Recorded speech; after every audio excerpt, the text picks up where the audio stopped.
অপরাধীকে শাস্তি দেয়া হোক, এমনটা চায় সবাই। তবে আজকালকার দিনে আইন প্রয়োগকারী সংস্থাগুলো অপরাধীর সর্বোচ্চ শাস্তি অর্থাৎ মৃত্যুদণ্ড কার্যকরের বেলায় প্রায় একই ধারা অনুসরণ করে থাকে। কিন্তু ইতিহাসের পাতায় চোখ পড়লে বিস্ময়ে মুখ হা হয়ে যেতে বাদ।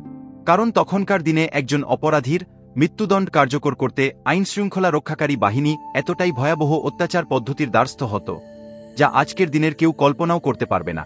ফেলে আসা দিনের কল্পনাতীত সেসব নির্যাতনের কাহিনী দিয়েই সাজানো হয়েছে আজকের প্রতিবেদন। প্রিয় দর্শকদের কাছে অনুরোধ, ভিডিওটি সম্পূর্ণ দেখবেন এবং আমাদের এই চ্যানেলে নতুন হলে অবশ্যই আপনারা আমাদের পাশে থাকবেন। কাঁটা।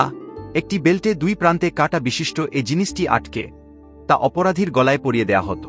কাঁটার একদিক থাকত তার চিবুকের নিচে, অপর দিক স্টার নামে।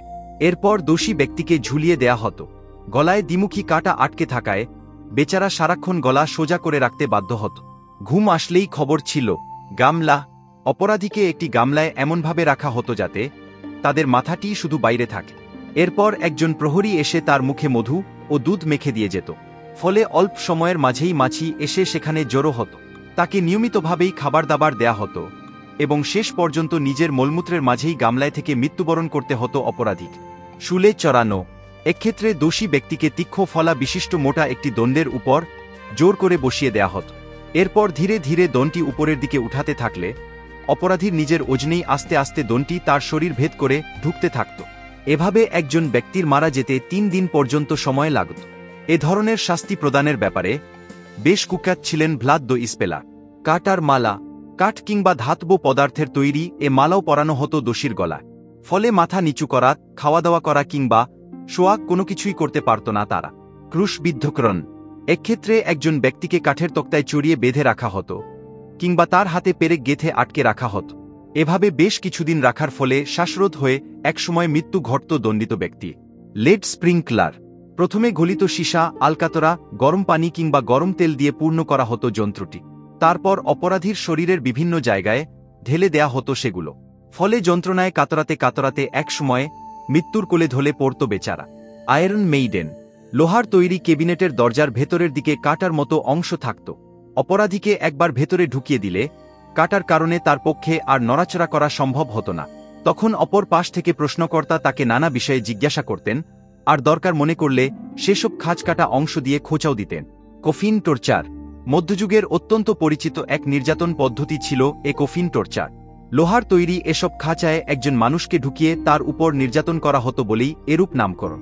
কাউকে সেই খাঁচায় ঢুকিয়ে তারপর ছবির মতো করেই গাছ কিংবা অন্য কোনো অবলম্বন থেকে ঝুলিয়ে রাখা হতো। তাদের মৃতদেহ সব ভুক পাখিদের খাদ্যে পরিণত হবার আগ পর্যন্ত সেখানে থাকা লাগত দুর্ভাগাদে। গিলোটিন। গিলোটিনের মাধ্যমে মৃত্যুদণ্ড কার্যকর পদ্ধতি মানব ইতিহাসে বেশ কুখ্যাত এক বিষয়।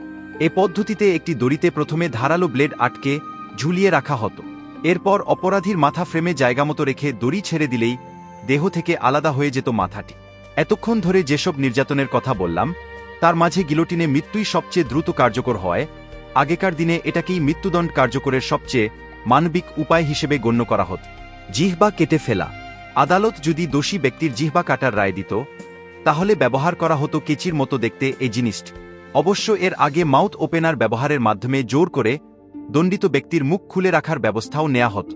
সিমেন্টের জুতা। সিমেন্টের জুতার আগমন ঘটেছিল আমেরিকান মাফিয়াদের হাত ধরে। তারা যখন কোনো শত্রু, বিশ্বাসঘাতক কিংবা গোয়েন্দাকে শেষ করে দিতে চাইত তখন তার পা দুটো প্রথমে আংশিক পোড়া কাঠের ব্লকের মাঝে রাখত। এরপর সেই ব্লকটিকে তারা বালু সিমেন্টের মিশ্রণ দিয়ে ভরে দিত। কিছুক্ষণ পর সেই মিশ্রণটি শুকিয়ে গেলে দোষী ব্যক্তিটি সেখানেই আটকা পড়ত। এরপর তাকে ফেলা দেয়া হতো কোনো জলাশয়ে। সেখানেই সলিল সমাধি হতো তার। Catherine wheel. কোনো অপরাধীকে যদি খুব ধীরে ধীরে মারার দরকার হতো তাহলে ক্যাথেরিন হুইল নামক এ জিনিসটির শরণাপন্ন হতেন বিচারকেরা। এজন্য দোষীকে ব্যক্তিকে প্রথমে বড়ষ্ট একটি কাঠের চাকার স্পোকের সাথে দ্বিভাবে বাঁধা হতো। এরপর সেই চাকাটি আস্তে আস্তে ঘোরানো হতো। একই সময়ে একজন লোক হাতুড়ি দিয়ে অপরাধীর শরীরের নানা জায়গায় নির্মমভাবে পেটাতে থাকত। হাড়গোড় ভেঙে একাকার হয়ে গেলে তাকে সেখানেই ফেলে রাখা হতো। কখনো আবার উঁচু পোলে ঝুলিয়ে রাখা হতো যাতে পাখিরা এসে তাকে খেয়ে যা। এভাবেই একসময় মারা যেত অপরাধী ব্যক্তিটি। করাত। করাত দিয়ে কাউকে মারতে গেলে তাকে উল্টো করে ঝোলানো হতো। এরপর শরীরের মাঝ বরাবর তার দেহটি কাটা হতো। যন্ত্রণার মাত্রা বাড়িয়ে দিতে অধিকাংশ সময়ই তার পেট পর্যন্ত কাটা হতো। ফলে নিদারুণ যন্ত্রণার স্বাদ বেশ কিছুক্ষণ ভোগ করে তবেই মৃত্যু ঘটত অপরাধী। ধন্যবাদ বন্ধুরা ভিডিওটি দেখার জন্য। ভালো লেগে থাকলে অবশ্যই পরিবার এবং বন্ধুদের মাঝে শেয়ার করে দেবে।